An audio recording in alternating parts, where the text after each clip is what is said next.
Desequilibrado, unos locos. Un animal, por ejemplo, hace esas cosas, tiene hambre porque tiene alguna pared, lo hacían por placer.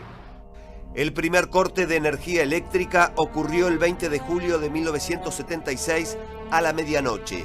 En un primer momento, los habitantes pensaron que se trataba solo de un desperfecto, pero con la oscuridad llegó el terror en el departamento de Ledesma, en la provincia de Jujuy. A partir de allí, policías, gendarmes y capataces del ingenio comenzaron a allanar y saquear viviendas. Más de 400 trabajadores, estudiantes y profesionales fueron secuestrados. En un primer momento, trasladados a los galpones de mantenimiento del ingenio azucarero. Allí fueron torturados. Días después, muy pocos liberados. El resto continuó padeciendo tormentos en comisarías, cuarteles militares y cárceles de distintas provincias. Es un traslado que fue realmente, para no olvidarnos nunca, producto de que fuimos objeto de castigo, de cosas que realmente inhumanas, que éramos, uno no, capaz que uno se pone a contar y no cree que puedan existir, ¿no es cierto?, ese tipo de tortura y cosas que nos hicieron. Me trasladan a un pozo, nunca tuve ni supe ni cuánto tiempo estuve, producto de que cuando me sacan me trompean de tal manera que me desmayo. Me encuentro después en un lugar totalmente vendado, con las manos atadas. En un momento que era tanto el tema que empiezo a pensar que yo estaba muerto y decía, bueno. Los directivos de la empresa perteneciente a la familia Blaquier fueron los encargados de entregarles a los integrantes de las fuerzas represivas el listado del personal que se oponía a la explotación laboral en el ingenio. Podemos hablar desde, por ejemplo, la existencia de destacamentos de gendarmería y de la policía en el predio perteneciente a la empresa, hasta el traslado de los detenidos en móviles pertenecientes a la empresa, con el logo de la empresa, con choferes de la empresa, y posteriormente, bueno, parte de la prueba que nosotros aportamos es los vínculos estrechos que existían entre el entonces ministro de Economía, Martínez de Hoz, y los dueños de la empresa, ¿no?, la familia Blaquier. El tema era que había una comisión directiva que era muy floja en su demanda, ¿no es cierto?, prácticamente como que la empresa lo manejaba, y eso generaba un descontento, ¿no es cierto?, en la población. Nunca hubo, digamos, actitudes terroristas ni cosas por el estilo como ellos lo esgrimían. De manera que es totalmente, si uno se pone a pensar, es un abuso total. Lo que pasa es que, claro, ellos no querían realmente darle los beneficios a los trabajadores como correspondía. La vinculación entre el ingenio Ledesma y el accionar del aparato represivo fue denunciada por numerosos testigos y no se limitó solamente a facilitar los cortes de luz para que el operativo quedara en la sombra. Obviamente nadie mueve un dedo dentro de la empresa ni dispone de los vehículos sin nada, sin la orden de Pedro Blaquier, sin el ok de Pedro Blaquier, ¿sí? Nosotros hemos recuperado documentación que es de operaciones policiales de 1977 de la policía, donde una de las órdenes que da, porque había que producir un impacto psicológico, ¿sí?, psicológico-social, era que las fuerzas de seguridad debían mostrarse sistemáticamente en los medios de comunicación con los dueños de las empresas representativas del lugar. Diferentes organizaciones de derechos humanos ya realizaron presentaciones ante la justicia para que los responsables de los secuestros y desapariciones sean juzgados. Por ejemplo, el 24 de marzo, que es el primer operativo que se hace, digamos, en la zona de Libertador, la denuncia concreta es que se utilizó la logística de Ledesma, ¿no es cierto?, que son los vehículos. Así también como fue la noche del apagón, que también se utilizaron los vehículos de la empresa para trasladar a los que habían sido secuestrados, hasta el centro clandestino de Guerrero, que fue el destino de los que habían sido detenidos en la noche del apagón. Nosotros a esta altura y los distintos organismos han estado reclamando, digamos, ya con denuncias concretas, en que este retardo de justicia constituye una prolongación de la impunidad que se viene reclamando desde las distintas organizaciones que participan en esto, y bueno, nosotros como abogados también hemos realizado las distintas denuncias, ¿no? Y se está reclamando la responsabilidad de algunas personas, de algunos funcionarios pertenecientes a la empresa y concretamente de la participación de la empresa mediante todo una logística, digamos, aplicada a la noche del apagón para poder realizar tanto los secuestros como los traslados de los detenidos. Aún 30 trabajadores del ingenio Ledesma continúan desaparecidos.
Continuamos en NBR en vivo, programa número 8 de esta temporada 2022 y ya tenemos el gusto de presentar aquí con Elena en esta hermosa mañana de sábado a Charlie Pisoni, militante de la agrupación Hijos, ex subsecretario de Derechos Humanos de la Nación. Charlie, bienvenido y la verdad, bueno, muchos temas para conversar en esta mañana. ¿Cómo estás? ¿Qué tal? Buenos días, ¿cómo andan? Bien, aquí disfrutando un poco de la mañana y tratando de, como hacemos cada sábado y como sabemos que vos también hacés, en un rato vamos a hablar de tu programa que hoy mismo vas a conducir. Tratamos de, bueno, discutir un poco lo que pasa en la Argentina y esta semana hemos tenido una noticia, bueno, bastante dura, bastante... poco feliz para quienes militamos estas causas, imagino para ustedes también, que tiene que ver con la decisión del Tribunal Oral Federal de Jujuy, el Cuerpo Médico Forense y la Secretaría de Derechos Humanos de la Nación de apartar a Carlos Pedro Blaquier de la causa por las noches del apagón. ¿Cómo lo ves vos? Y quiero saber tu opinión. Bueno, muchas gracias por la convocatoria y por tratar este tema que para nosotros es un tema muy importante porque habla de los cómplices civiles, de quienes instigaron, de quienes se beneficiaron con el golpe genocida.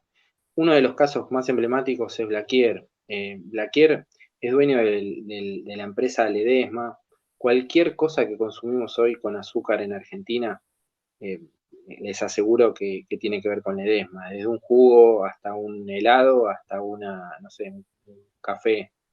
Con lo cual, la magnitud de que hayamos llevado a un empresario de uno de los más grandes empresarios de la Argentina al banquillo de los acusados, habla de un proceso de lucha durante mucho tiempo, durante muchos años, que fue acompañado obviamente después con las políticas públicas a partir de Néstor Kirchner y donde se abrieron los procesos por delito de lesa humanidad. ¿Qué pasó durante todo este tiempo? Bueno, hubo un avance en los juicios, hoy tenemos casi 1.100 genocidas condenados, Argentina es un ícono en el mundo en la materia, estamos orgullosos de eso, festejamos eso, pero obviamente que siempre exigimos más y queremos más, y entre esas exigencias está la de sentar a los responsables empresariales, a los cómplices civiles, a los instigadores del genocidio en el banquillo. Uno de ellos, como decía anteriormente, es Blaquier. Blaquier está acusado en la noche del apagón, un día que se produjo un apagón en una ciudad de Jujuy, que se llama Partido General San Martín de Ledesma. Hubo secuestros, desapariciones, más de 20 obreros están desaparecidos, hubo casi 400 secuestros ese día, y se utilizaron camionetas de la empresa, se utilizó la logística de la empresa. Bueno, está comprobado que Blaquier otorgó este permiso y fue uno de los instigadores de esta acción, y por eso nosotros queríamos que sea juzgado y castigado. Lamentablemente la justicia para Blaquier llegó muy tarde porque recién fue fue citado a indagatoria y procesado en el 2012, es decir, casi 9 años después de la apertura de los juicios de lesa humanidad. Después de eso, previo a que el macrismo ganara, unos meses antes, fue desprocesado, fue por la Cámara de Casación Penal, Rigui, Hornos, Geminiani, no sé si conocen los nombres. Y bueno, y hoy llegamos a esta situación, disculpen la extensión de la pregunta, pero quería historizar un poco de la decisión del Tribunal Oral Federal de Jujuy de declararlo inhábil por una discapacidad cognitiva, por su elevada edad. Para nosotros es una decisión durísima, una decisión que no compartimos, una decisión repudiable y que habla de una impunidad política, no de una impunidad biológica. No es responsabilidad nuestra ni de Blaquier tener la edad que tiene, sino que es responsabilidad de política de no poder haber avanzar los distintos jueces, integrantes del Poder Judicial de Jujuy, en que sea juzgado y castigado en tiempo y forma, sobre todo porque estuvo 30 años impune, ¿no? Sí, más de 30 años, digamos, ya desde el 76 estamos... Sí, me refiero a que el proceso ¿no? judicial tardó más de 30 años en abrirse. Sí, el proceso, sí. Bueno, y después... Y que sabemos que los primeros años de democracia, hasta que llegó Néstor, digamos, estos personajes eran intocables, ¿no? Y parece que siguen siéndolo. Y lamentablemente sí, porque siguen siendo los integrantes del Círculo Rojo, los dueños del poder. Ustedes piensen que los genocidas fueron la mano ejecutora para que se beneficiaran los grandes grupos económicos, ¿no? Y hoy los genocidas no tienen poder, no tienen el poder político que tenían, incluso el partido militar, no es lo que estamos festejando 40 años ininterrumpidos de democracia el año que viene, con lo cual el poder sigue estando donde siempre y uno de los que ostenta el poder en la Argentina es Blaquier. Y haber llegado a un procesamiento ya era un logro muy grande. Digamos que se lo aparte de un juicio es la lógica de lo que debería suceder en un país donde hay jueces y un sector del poder político, los medios de comunicación, que responden a estos intereses, ¿no? Nosotros obviamente siempre vamos a seguir luchando y exigiendo y movilizándonos para que esto no pase, pero es un ejemplo de lo que está sucediendo en la actualidad. Los peritos del Ministerio Público Fiscal habían pedido repetir las pruebas e incluso hubo ¿no? como una interpretación de ellos de que Blaquier estaba simulando ¿no? su discapacidad o su incapacidad. Sí, tanto los peritos...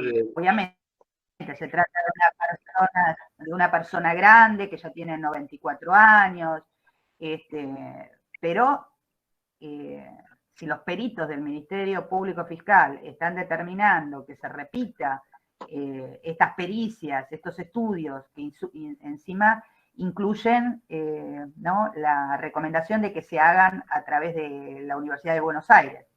Claro, así es. Ahí, cuando pasan esta serie de cuestiones referidas a la salud, se determinan distintos peritajes. Un peritaje que se pidió el top fue el del Cuerpo Médico Forense, que depende de la Corte Suprema de Justicia de la Nación. Otra dependencia que tiene peritos es la Secretaría de Derechos Humanos. Y en este caso, estas dos últimas acordaron en que había que apartar a Blaquier, y no así el Ministerio Público Fiscal y la querella, que dijeron, como vos bien decías, que estaba simulando. No nos extrañaría que esté simulando porque es una persona que evidentemente quiere morirse impune. Y nosotros obviamente que están estas instancias apelatorias, esto es una decisión del Tribunal Oral, después está la segunda instancia, después finalmente la Corte Suprema, la Cámara de Casación, la Corte Suprema. Ojalá que podamos revertirlo. Sabemos que luchamos contra el tiempo, pero hemos luchado siempre contra el tiempo. Así que nosotros anhelamos que tanto Blaquier como tantos otros integrantes de esa responsabilidad civil, esa complicidad civil, esa instigación civil, puedan ser citados y estén en el banquillo de los acusados.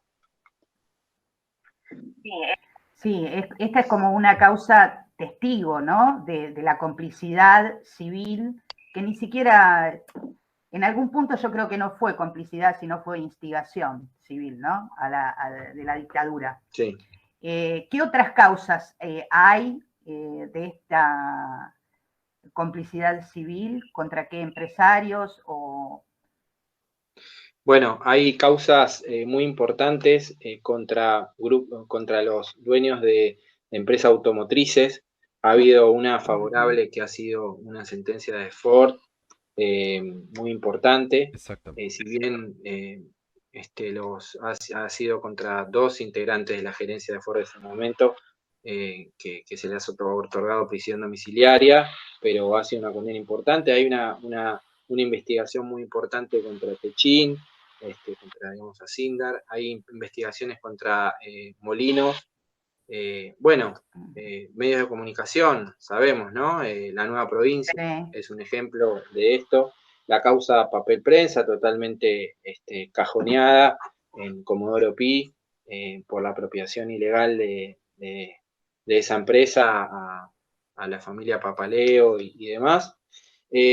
Nada, nosotros sabemos que es lo más difícil, lo sabemos, es la parte más difícil, porque siguen ostentando el poder y siguen manejando hilos de, los medios de comunicación, sectores del poder judicial, sectores del poder político, y sin duda es la parte más difícil. Pero eso no quita que nosotros podamos desenmascarar, y cuando hablamos de la dictadura, decir que fue una dictadura cívico-militar, justamente porque estuvo apoyada por estos sectores, y que quede a la vista que no fue una idea loca de un grupo de militares que quisieron secuestrar, desaparecer, torturar, violar mujeres y robar niños, sino que estuvo instigada por estos personajes que tienen nombre y apellido.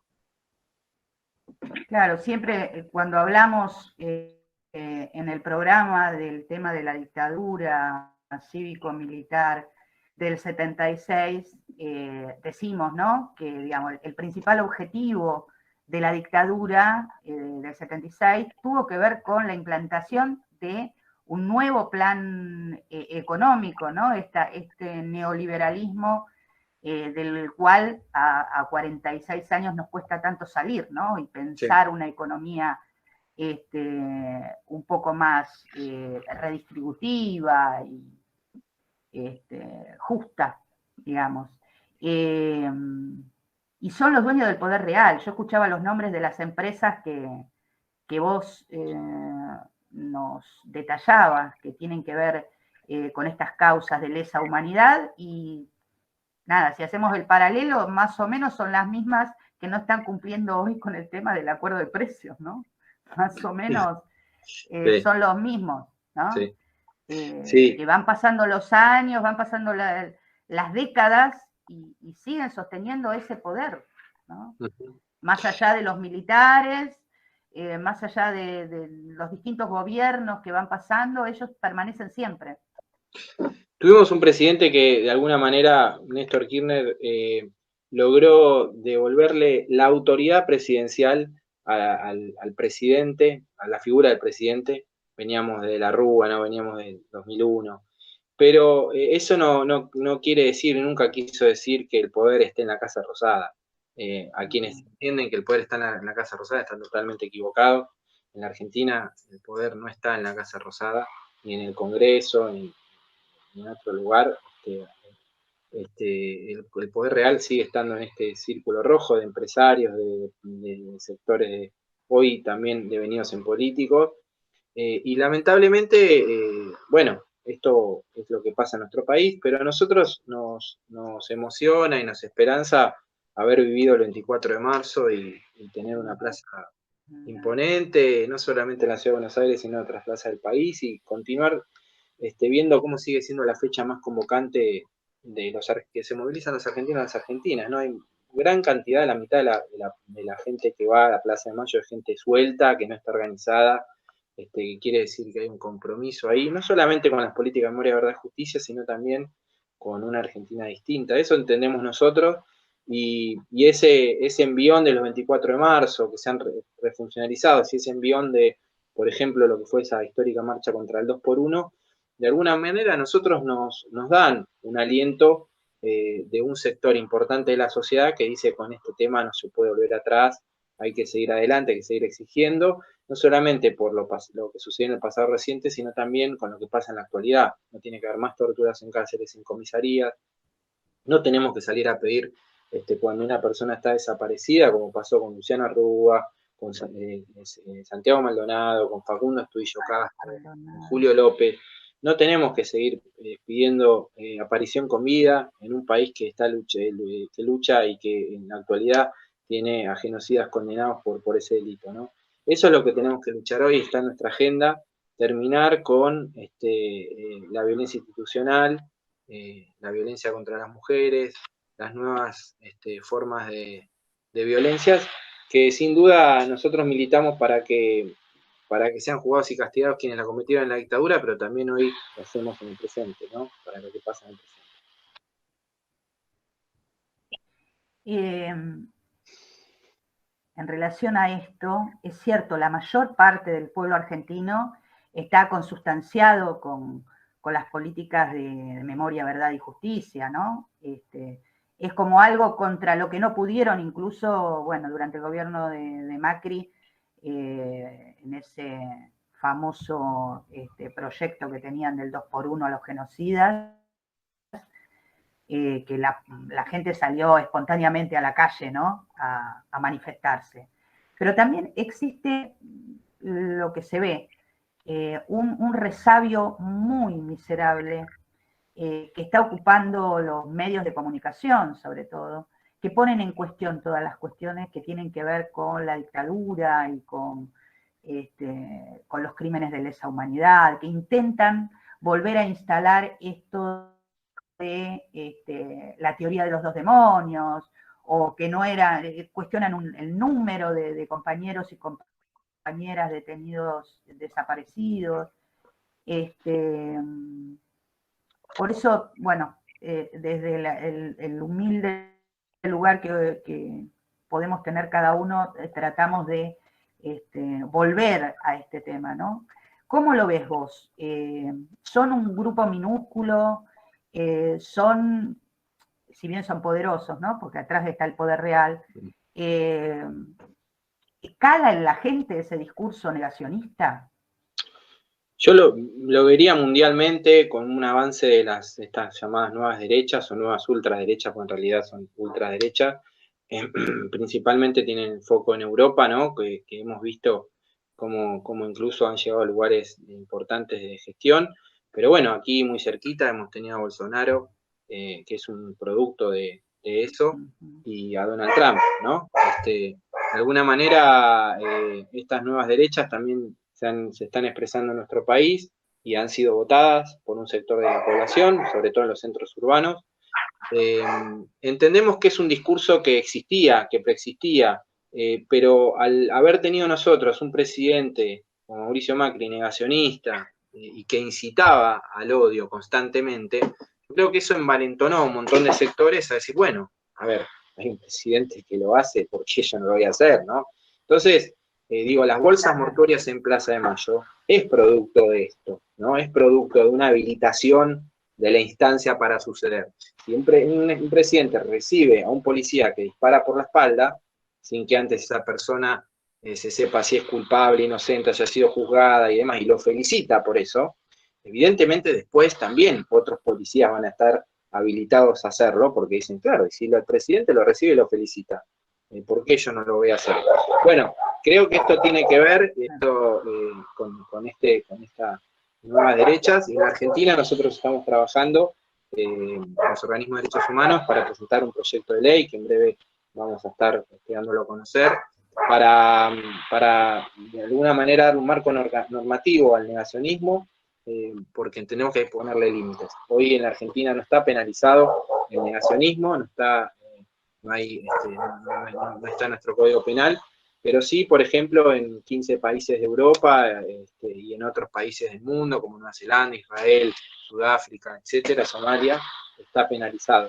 Con lo cual nosotros tenemos que ir hacia un proceso de discusión sobre este tema, hay que poner límites, que esos límites no tengan que ver con coartar la libertad de expresión, porque hay una discusión en torno a si penalizar, no coarta la libertad de expresión y demás, pero sí empezar a darnos un debate y sobre todo a través de la educación. Creo que es uno de los grandes mecanismos, políticas públicas en las escuelas, en los distintos ámbitos educativos, que frenen estos discursos de odio, estos discursos negacionistas.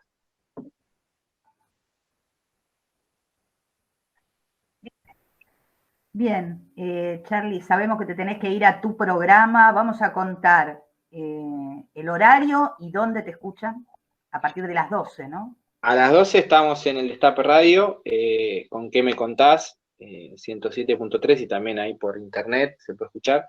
Es una idea que le llevé un día a Tati Almeida, y yo sabía que a ella le gustaba mucho la radio y había hecho radio anteriormente, y la verdad que fue una propuesta para que ella la pase bien, más que nada, más allá de que obviamente a mí también me gusta hacerlo, es una forma de que ella pase un lindo momento y nos divertimos mucho haciéndolo.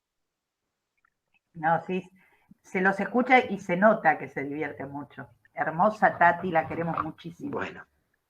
Así que, bueno, no sé, Rodrigo, si querés agregar algo, si no ya lo dejamos libre a Charlie para que ya se pueda ir a preparar para salir al aire. No, de algún modo comprometerlo a Charlie así al aire, nosotros somos así, te comprometemos al aire para que cuando se presente el proyecto de ley podamos estar discutiendo los detalles y también abriendo un debate con la gente que lógicamente acá en el chat te deja todos sus saludos y sí, coincido Elena, vamos a liberarlo para que vaya a su programa. Hoy van a estar hablando con Susana Trimarco, ¿no? ¿No es cierto? Con Susana Trimarco, porque esta semana se cumplieron 20 años de la desaparición de Marita Verón, y Susana sin duda que es un emblema de la lucha contra la trata y de cómo ha podido a través de su lucha ponerla en la agenda pública, y ha habido distintos organismos que se crearon gracias a esta lucha, se ha modificado el Código Penal, hoy tenemos el delito de trata incluido en el código, y otros hechos más importantes, y sin duda destacar ¿no? cómo ha logrado seguir adelante con su nieta Micaela, y seguir esta búsqueda por su hija.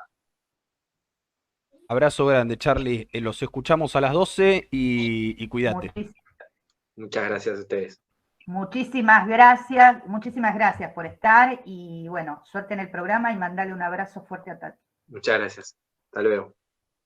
Era Charlie Pisoni, militante de la agrupación Hijos y ex subsecretario de Derechos Humanos de la Nación. Muy lindo momento, más allá de que, bueno, algunos temas que tocamos son poco felices y retratan a la perfección lo que es la Argentina hoy, más allá de los enormes avances que se han dado en estos últimos años. También ha habido retrocesos y también hay muchos que siguen, muchos y muchas, detentando un poder residual muy peligroso para las nuevas agendas, muy peligroso para los nuevos tiempos, y que será responsabilidad de las viejas generaciones que ya los conocen y también de las nuevas que los estamos conociendo y las estamos conociendo ahora, evitar y cercenar su poder ejerciendo simplemente la democracia, la ciudadanía, informándonos y no dejando pasar estas cuestiones que marcan nuestra historia y que, como siempre, que están involucrados estos tipos, la marcan para mal. Elena, si te parece, nos vamos a un tema para cerrar. Sí, primero vamos a pasar un pedacito de un video de lo que fue la marcha contra el 2x1, que quería implantar el macrismo a favor de los genocidas, y después pegadito vamos a escuchar a la querida Teresa Parodi.